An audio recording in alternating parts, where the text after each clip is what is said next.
Good afternoon, everybody. I would like to welcome you to my channel.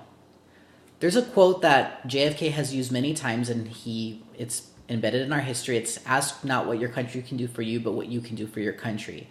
And I think that's a very, very big idea that we can use as leaders. A lot of times as leaders, we're always thinking about what are my employees going to do for me? What are the people going to do for me? And it's about, as a leader, how are you taking care of your employees to make sure that they're doing their best, to make sure that they're performing at their best, that way, if they're taken care of, whatever the job is that needs to be done gets taken care of. One of the things that Chapter 6 mentions about is there's two corporations. We talk about the Nucor Corporation and Apple Inc. Apple is known for their very tech-savvy products. They have everything. I have an iPad here, I have an iPhone, and they're amazing. The only thing is that in recent years, their question on the manufacturers, the people that manufacture these great products, has come into question because the working environment, the time that these people are working and the amount of money that they earn is almost nothing. It's very dangerous work. The conditions are very poor. That's one thing that Apple's more recently done with Tim Cook, the new CEO, is he's pushed to make sure that they're responsible with who they hire to do the work. The Nucor Corporation is a sawmill, and what ended up happening was one night the electrical grid failed, so you had 3 electrical engineers that came from different parts of the United States. They drove for hours at a time to get the grid started again. The reason they did that is not because they were incentivized because they were going to make money, but just the fact that if the company did well, not only were the CEOs going to make bonuses like we usually think happens, the wealth was going to be shared. And that's what it's about. When we talk about schools, it's about sharing that wealth. And not just acknowledging that, the principal did a good job because they're running the school. No, that everybody does a good job. In the article, Argris, he feels that many organizations treat the workers like children, and that's true in schools. A lot of times we treat teachers as if they're children. We, have them go to school, we have them get their certification, and yet we treat them like they have no idea what's going on inside a classroom. So that's one of the things that needs to change. We need to make sure that we're showing our teachers that they can do it. One of the things that I liked about the article was it talks about this man that I had no idea who he was. His name was Robert Olin, and he was the owner of a textile mill.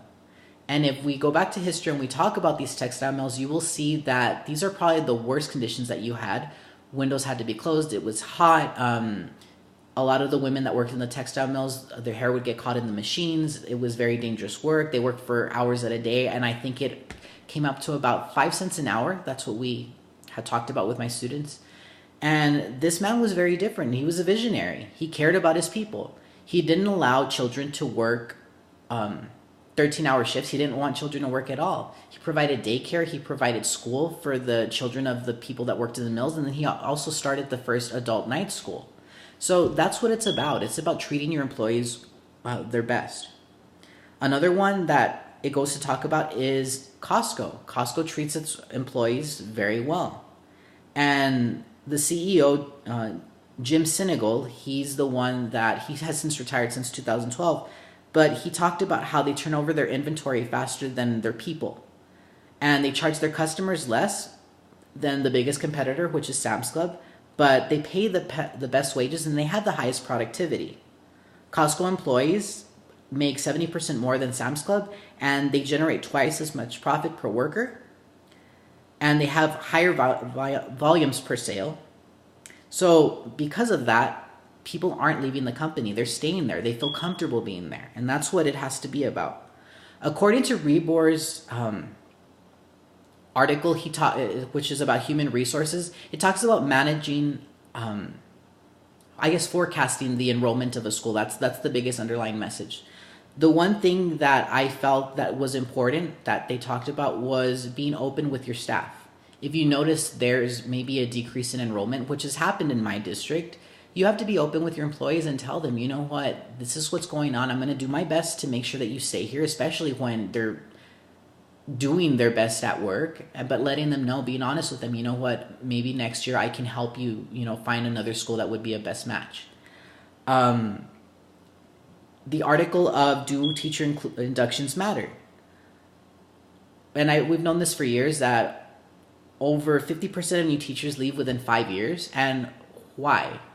It's because we're not investing in our teachers.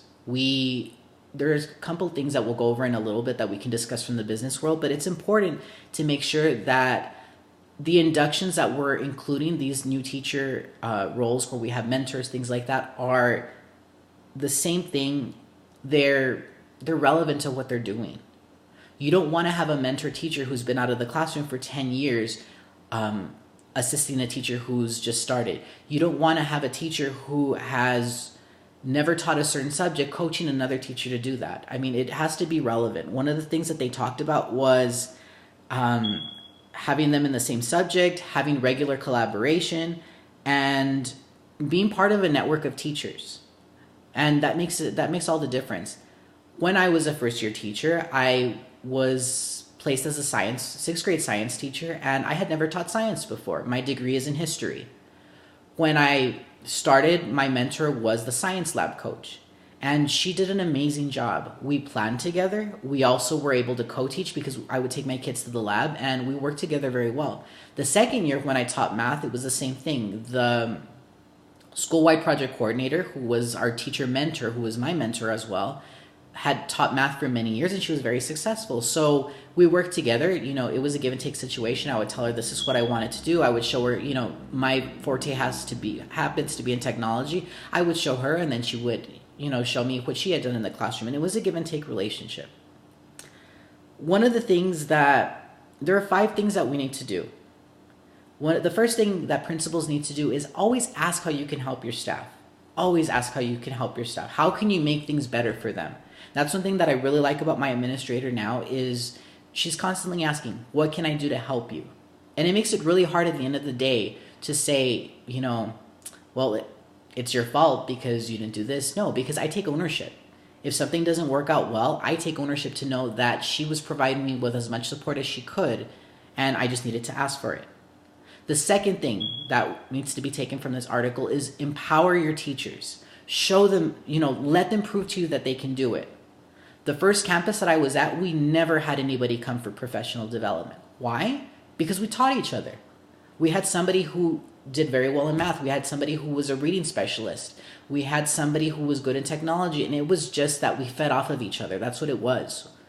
Our principal said, you know what? You are the master teachers. You know what to do. I have everybody that I need here. And it's true. You need to empower your teachers. 3, you need to acknowledge people for what they do. Whether it's, a little candy here or there, or just the fact that you might allow your staff, time. A couple of weeks ago we did meditation at my site, and it's important just to let the staff acknowledge them for what they do. Let them know that they work hard and that you see everything that they're doing, because you don't want it to be monotonous for them. You don't want to feel like, okay, I'm doing all this for nothing. Another thing that you need to do within this is, number 4, is create more leaders. You need to create leaders. It needs to be where people feel empowered, that they are taking control. They feel like they're invested in the company. They're less likely to leave because they feel like they're actually making a difference. So that's what it's about. And the 5th one is make everything that you do relevant. When you have these teacher inductions, when you have these meetings, what is the point to them? How are they going to help teachers? How are they going to improve teachers? So the biggest underlying message with all these articles is service. What are you going to do to help your teachers? I thank you for listening to me for the last couple of minutes, and I really hope that whatever leadership opportunity comes your way, that you allow it to be where you are serving other people. You see it as a service and not just as power. Thank you.